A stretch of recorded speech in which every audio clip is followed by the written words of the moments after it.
Good morning to everyone. Welcome back to our Tuesday devotion. And if you can still remember, last 3 Tuesdays, I shared about the storms mentioned in the Bible, and first in the time of Jonah, and second in the time of the disciples, and third in the time of Paul. And if you noticed, with all those storms, God is in control. And so today, we are so thankful that in any storms nga moabot sa atong kinabuhi, hinamduman na to nga ang Ginoo gamhanan, kontrolado niya ang tanang butang, o siya nga atong buhi nga Dios nga ginalagaran, magmadaogon gayud kanunay. Walay daotan nga magmadaogon nini nga kalibutan, ang Dios ra gayud. Busa mga igsuon, padayon ta nga magapanugyan sa atong kaugalingon ngadto niya, o nga isurrender nato ang ato ang kabubuton sa iyang kabubuton. Karong buntaga, sa pagpadayon nato sa atong pagpawalandong sa ato ang buhi nga Dios pinagi sa iyang mga pulong, sugdan nato kini pinagi sa pagpasalamat ngadto sa Ginoo. Lord, salamat karong adlaw, salamat sa imong nga grasya, salamat sa imong pagpanalipod, ug salamat tungod kay duna kay dakong pagtagad ug ang imong plano alang sa imong iglesia, alang sa tanang magtotoo ug alang sa nasod sa Israel. Ang imong plano, Ginoo, may matuman gayud. Salamat, giday ka na mo gipasalamatan pinagi sa ngalan na Jesus. Amen. Karong adlaw mga igsuon, atong hatagag pagtagad ang mga pagpanudlo ni Jesucristo ngadto sa mga disipulo, sa mga katawhan dito sa Israel, o ang mga pagpanudlo alang pod kanatong tanan. O kining mga pagpanudlo ni Ginoong Jesucristo nagiskot kini may tungod sa kingdom values nga buot niya nga atong mabatunan sa ato ang kinabuhi. Daghan kung imong tan-awon ang libro sa Matthew, Mark and Luke, makaplagan na to makikitawag kini nga Synoptic Gospels. And lately ang the Gospel of John, which was written by Apostle John, nga nagpamatuod nga si Kristo anak sa Dios. Og dinhi mga igsuon, in Matthew mo'y una natong pag-iskutan, chapter 6 verse 1 to 4, og ato kining basahon. Be careful not to practice your righteousness in front of others, to be seen by them. If you do, you will have no reward from your Father in heaven. So, when you give to the needy, do not announce it with trumpets, as the hypocrites do in the synagogues and on the streets, to be honored by others. Truly, I tell you, they have received their reward in full. But when you give to the needy, do not let your left hand know what your right hand is doing, so that your giving may be in secret. Then your Father who sees what is done in secret will reward you. Kung inyo na matikdan mga igsuon, usas sa mga gipagtudlo na Jesucristo nga angay natong mabatunan, ingon nga dapat mabatunan nato ang kinaiya diha sa iyang gingarian, kining maong gitawag nato nga honesty. honesty. Kung lain nga pagsulti nga tininuod nga pagkinabuhi, tinuod nga pagpadayag, tinuod nga paghimo sa mga buluhaton o walay pagkarong-inon. Now, here it says that we should be honest in our practice of righteousness. O usa sa mga ehemplo or example, halimbawa, nga iyang gi-mention dinhi is in the area of giving alms to the needy. And dinhi sa atong gibasa that the Lord Jesus warned against hypocrisy and outward show in religious duties. Kay kining bahina, expert kayo ang mga Parisiyo nini. Maayo kayo sila magpagkarong-inon sa paghatag sa mga hinabang, ipakita gay nila sa mga tao, sa mga streets and some other public places, so that those people in the streets and in some public places will indeed praise them, honor them because of their acts of righteousness. And yet, deep within,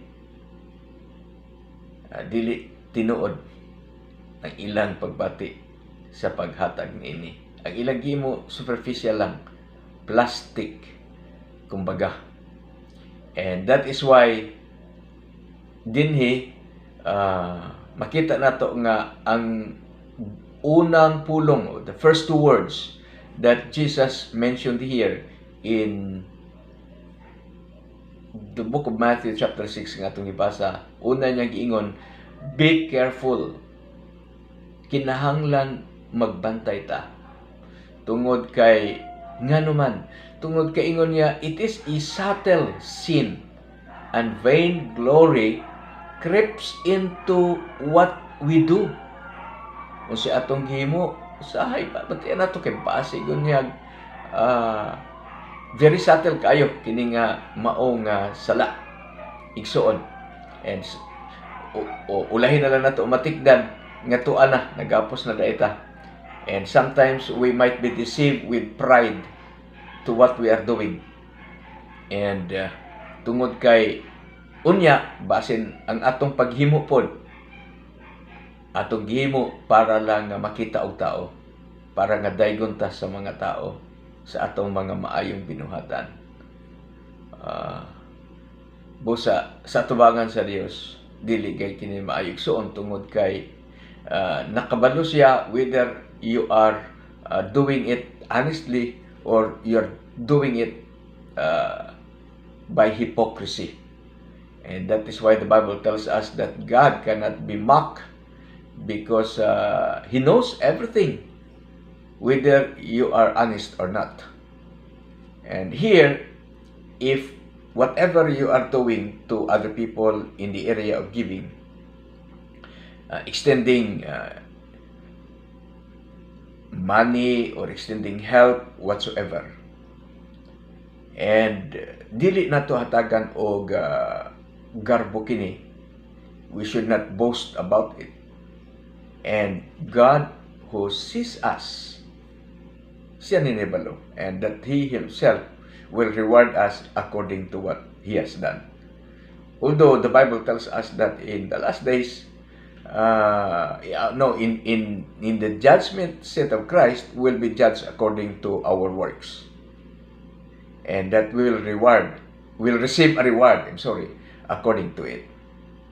And so, therefore, we need to do good works, because that is one of the evidence that we are true believers of the Lord Jesus Christ. But in doing good works, Jesus was saying that we should do this sa dili tigpagkarong-inon, sa dili aron nga daygon tag tao, aron nga himayaon ta, o plastar ang atong ngalan diha nga so and so kani donated this thing and he does this thing. So dili ang atong motibo importante igsoon. Halimbawa karon kining donation sa China may tungod ni ining maong vaccine. Wala ta kabalo unsay naa sa kasing-kasing why they donated us with this large or gitawag na to daghan nga mga vaccine. Daghan ang mga negatibo nga mapangunauna nini, daghan pong positibo, but in the end only God knows why they donated this. It is because they love us. It is because they are so concerned of the Filipinos that they cannot afford to buy. Why they donated us? Is there any hidden agenda to that? So wala ta kabalo mga igsoon. Only God knows. But we are hoping that somehow tinuod ang ilahang gihimo. It is out of love and honesty. So, kita sa atong bahin mga igsoon, kung unsa man ang atong mga ginahimo, hinabang, unsa man, buhaton nato kini sa tinuod nga pagtabang o walay mga tigpagkaruinon. Honesty is very important. There's a saying that honesty is next to godliness. And I think there is truth in it. Tungod kay if you are godly, then you are honest. Or either, pwede po baliktaron, no? Nga an honest person is a godly person. So, mo na nga honesty is next to godliness. Therefore, we need to be honest before God. And whether we are honest or not, God knows everything. So we cannot hide, we cannot manipulate God, we cannot mock God, because God is powerful. God is everywhere. God is ever-knowing. He knows everything. But, on the other hand, to our spouse, to our children, to our work, we need to be honest. So that, as to what the Bible tells us, that our Father who sees us of what we are doing, He will reward us. Because nakita niya nga tininuod ta ang atong pagbuhat out of generosity, out of love, out of concern, and so therefore He will reward us. And we are doing things for Him. That's why Apostle Paul said that whatsoever you do in word or in deed, do it for the glory of God. That's why mingon ta nga ako ning gihimo para sa Ginoo. Ako ning gihimo para sa kahimayaan sa Dios. Well, ang Ginoo ni Palo tinuod ba gyud nga para sa kahimayaan o para ba nga madayeg siya, mapasalamatan siya, or either gihimo nimo para nga masikat ka. So, ikaw ra nahibalo sa imong kasing-kasing ug ang Dios nahibalo ug unsay gayud na sa imong kasing-kasing. Busa ang atong pag-ampo nga dasig ko sa inyo nga dapat we should be honest. Tungod kay honesty is one of the kingdom values that God wanted us to have in our lives. So, bisag asa ta unsay atong trabaho, we need to be honest. Kamu nga mga bana, you should be honest to your wife. Kamu pod nga mga asawa, you should be honest to your husband. Kamu nga mga ginikanan, you should be honest to your children. O sa atong mga trabaho, we should be honest. Sa atong negosyo, labaw na sa tanan, we need to be honest in our business. And once nga we are honest in everything that we are doing, the Lord will bless us and prosper us in many ways. Magpasalamat ta sa Ginoo. Lord, we thank you for teaching us to be honest. And God, we pray that Thou would help us, Lord. Help us, O God. Because the world is tempting us to be cheaters. The world is tempting us to be dishonest. And so help us, Lord God, not to live according to the passion of this world. But always, God, help us to renew our mind that we may be able to know what is good and perfect will of God. And one of those is to live in honesty. So Lord, help us to be honest in everything that we do. And that, Lord God, it is for your glory and it is for your honor. So bless us today in whatever, Lord God, work we have, whatever business. God, we have to put it in our minds that honesty is a value, one of the values that you wanted us, Lord God, to exercise and to have. Because without honesty, we cannot enter into your kingdom. Because in the first place, God, you demonstrate honesty to us, your love, and that you are true to your words when you say that you are the way, the truth, and the life, and no one comes to the Father except through you. So thank you, Jesus. Thank you, Holy Spirit, for reminding us of all the teachings of the Lord Jesus Christ. We thank you, God the Father, for your love. And we thank you for the salvation you have given us. We give you glory, we give you the honor, Lord, for everything that you have done. In Jesus' name, amen. God bless you, and may you have a fruitful day today. Amen.